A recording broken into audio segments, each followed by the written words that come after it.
श्रीकालीकवचम्। अस्य श्रीकालीकवचस्य भैरवऋषिः गायत्री छन्दः श्रीकालिका देवता। ह्रीं बीजं ह्रूं शक्तिः क्लीं कीलकं शत्रुशङ्गविनाशनार्थी।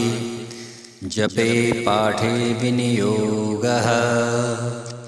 अथ न्यासः।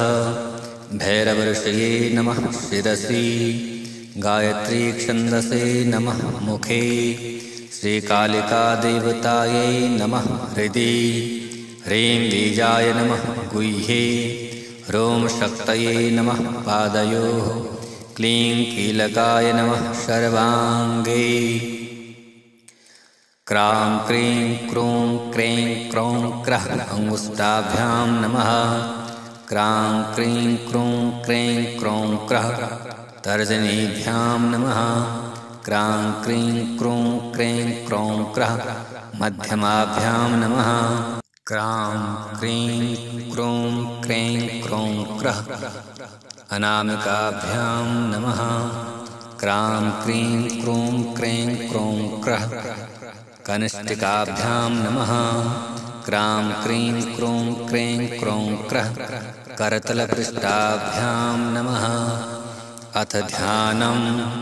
ध्यायेत् कालीं महामायां त्रिनेत्रां बहुरूपिणीं, चतुर्भुजां ललजिह्वां पूर्णचन्द्रनिभाननां, नीलोत्पलशमप्रख्यां शत्रुसङ्घविदारिणीं, नरमुण्डं तथा खड्गं कमलं वरदं तथा, बिभ्राणां रक्तवदनां द्रष्ट्राली घोररूपिणीं, अट्टाटहासनिरतां सर्वदा च दिगम्बरां, सवासनस्थितां देवीं मुण्डमाला विभूषिताम् इति ध्यात्वा महादेवीं ततस्तु कवचं पठेत्। कालिका घोररूपाया सर्वकामफलप्रदा, सर्वदेवस्तुता देवी शत्रुनाशं करोतु मे।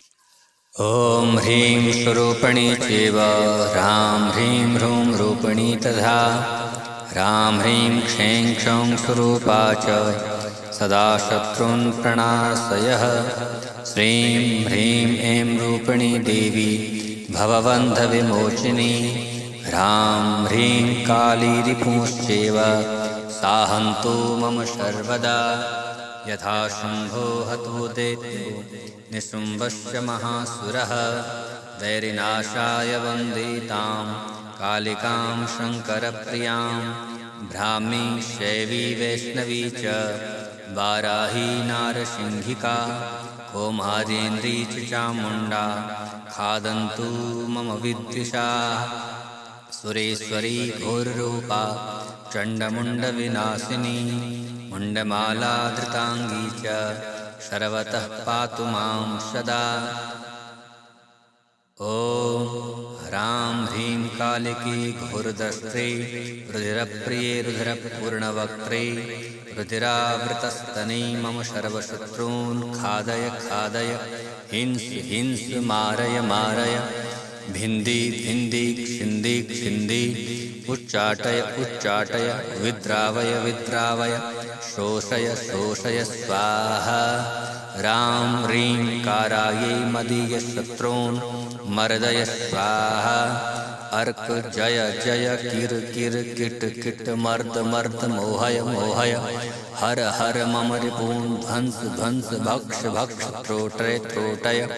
यातु धानिका चामुण्डा सर्वजनान् राजपुरुषान्, स्त्रियो मम वश्यं कुरु कुरु अश्वान् गजान्, दिव्यकामनी पुत्रान् राज्याश्रयं देहि देहि नूतनं नूतनं, धान्यं धनं यक्षं रक्षां क्षां क्षीं क्षं क्षैं क्षैं च स्वाहा।